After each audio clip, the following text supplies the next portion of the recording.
만들려고 하는 것인가.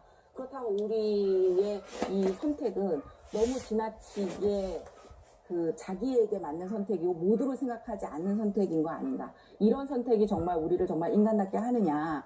이런 질문들을 할 수 있게 되는 거는 본인이 실존 조건에 직면해야지만 나만 외로운 것 같고 나만 괴로운 것 같고 이런 생각을 안 하게 되고 타인의 괴로움, 고통 같은 걸 볼 수 있게 되는 것이기 때문에 이 실존 조건에 직면한다는 것과 사회적인 문제를 해결하는 것은 연결될 수밖에 없다는 것이 저의 입장입니다. 예, 그러기는 사실 이게 행복의 문제가 인간의 근원적 비참성에 대한 자기이해, 어떻게 보면 아주 그걸 거부하려는 게 아니라 실존적으로 긍정적으로 다가서는 그런 이해에 있다고도 말할 수 있단 말이에요. 그 소년도 사실 어떻게 보면 내적으로 그런 걸 자기의 정말 내면적인 그 감성으로 실천해낸 건데, 아까도 말했지만 그런 게 사실 이 제구 운명하고 상당히 관련이 있거든요. 그게 상당히 중요한 개념 같은데 이 김에 선생님께서 조금 좀 구현해서 좀 설명을 좀 해주시죠. 예, 보통 운명에다 이러면 운명을 사랑하는 거다. 그래서 운명을 이제 숙명처럼 이해하시는데 니체가 말하는 운명에는 그런 뭐 너의 숙명을 받아들여라 그런 건 아니고요. 그 운명 자체를 체념적으로 받아들이는 게 아니라 아까 선생님 잠깐 말씀하신 것처럼 능동적으로 받아들이라는 거라서 사실은 좀 실존 철학자들의 대체적인 입장하고도 좀 연결되어 있기는 해요. 아까 제가 그랬잖아요. 세상에 던져져 있다고. 그걸 이제 조금 어렵게 말해서 피투되었다. 던져짐을 당했다. 이렇게 얘기를 하거든요. 그런데 생각해보면 사실 뭐 제가 대한민국에 태어나겠다고 결정한 적도 없고 여성으로 태어나겠다고 결정한 적도 없고 60년대에 태어나겠다고 결정한 적도 없고 사실은 우리는 태어나고 나면 내가 처해진 조건들을 그냥 감당해야 해요. 그런데 그러면 나는 이런 외모로 태어나고 싶지 않았어. 내지는 뭐 이런 목소리로 태어나고 싶지 않았어.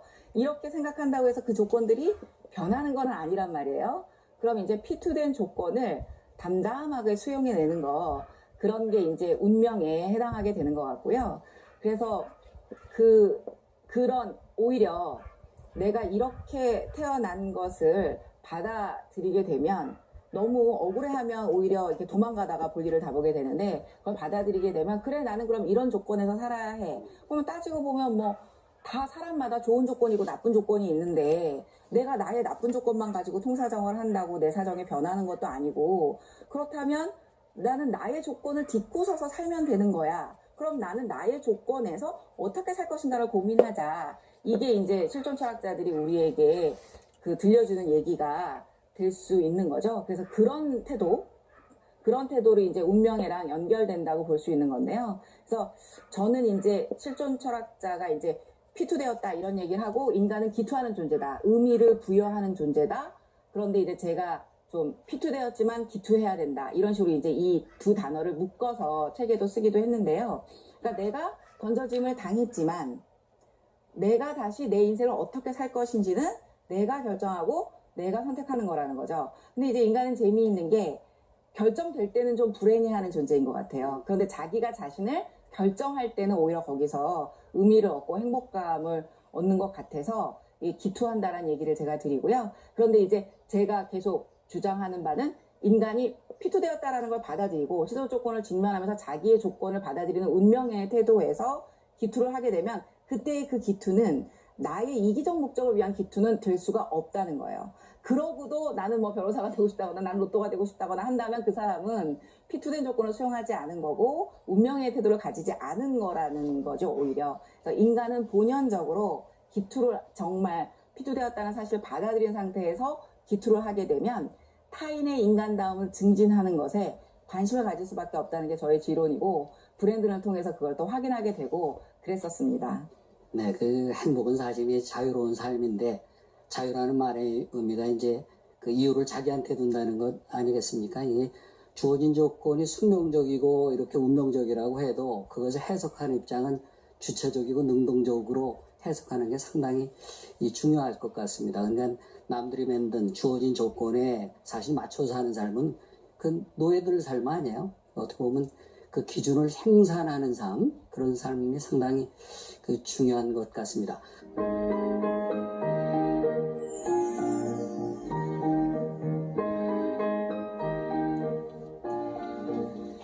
여러분 안녕하세요. 철학카페 코너를 진행하는 이은영입니다.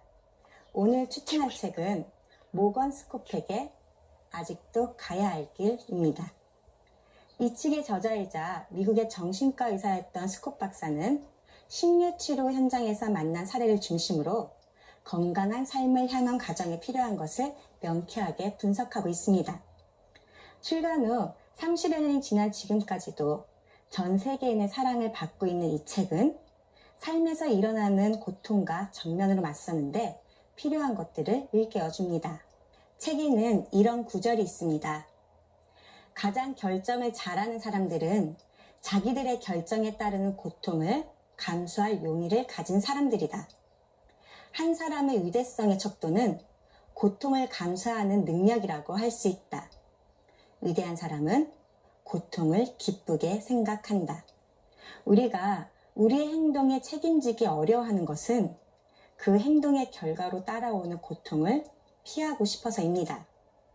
어떠한 일 앞에서 그건 내 문제가 아니야 하는 자세는 자기 문제를 해결할 수 없을 뿐더러 남아있는 문제까지 더 큰 고민을 안겨줍니다.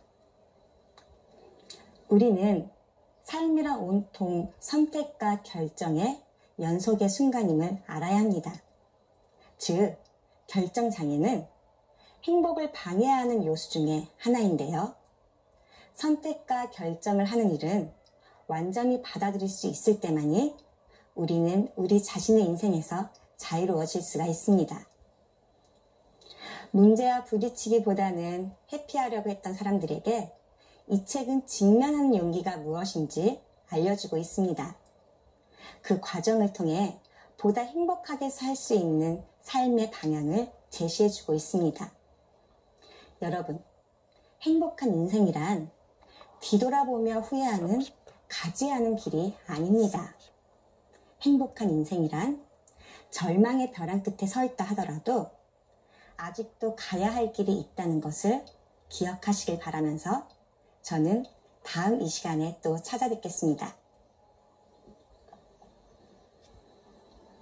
자, 오늘 박미 선생님과 함께 행복에 대한 문제를 살펴봤어요. 그 논의를 통해서 우리는 행복이라는 게 어떻게 보면 자기다움을 추구하는 것이다 이렇게 얘기하고 거기서 실현된다 이렇게 얘기합니다만, 이제 말씀에 의하면 그 자기다움의 추구라는 것은 오히려 타인을 타인답게 하는 것, 그러니까 보편적인 인간다움에 기반해야 된다 이런 말씀을 해주신 것 같아요. 그리고 더 나아가서는 인간에 주어진 실존적 조건들, 뭐 고통이라든지 불행이라든지 죽음이라든지 이런 것들을 피해가는 게 능사는 아니고 오히려 행복은 그러한 조건들을 아무로 파티, 그러니까 이제 니가 말한 운명이죠. 그러면 능동적으로 받아들이고 해석하고 오히려 자기가 다가가는 그런 것이 상당히 중요한 것이다 이렇게 말씀을 하신 것 같습니다. 진정으로 인간이 진정 행복해지길 원한다면은 어떻게 보면 인간의 어떤 근원적인 비참성에 대한 이해, 그리고 이해를 바탕으로 한 타자의 고통에 대한 감성이 있지 않나 이렇게 생각을 합니다. 그런 의미에서 스피노자는 도덕은 행복의 기초다, 즉 행복이 도덕이다 이런 말을 하긴 했습니다. 그러니까 행복의 근원을 그저 그냥 짐승처럼 그저 내 새끼, 내 가족만 유하는 그런 배타적 이기심에서 찾을 것이 아니라 그건 사실 짐승도 다 하는 거거든요. 그러지 말고 함께 더불어 사는 우리 이웃, 크게는 우주 만물, 작게는 사소하기 그지없는 우리의 일상적 삶 속에서 그런 의미를 찾아내는 지혜와 안목이 필요하지 않을까 이런 생각이 듭니다. 박은미 교수님, 오늘 여러 가지로 감사합니다. 감사합니다. 네, 학생 여러분 안녕히 계십시오.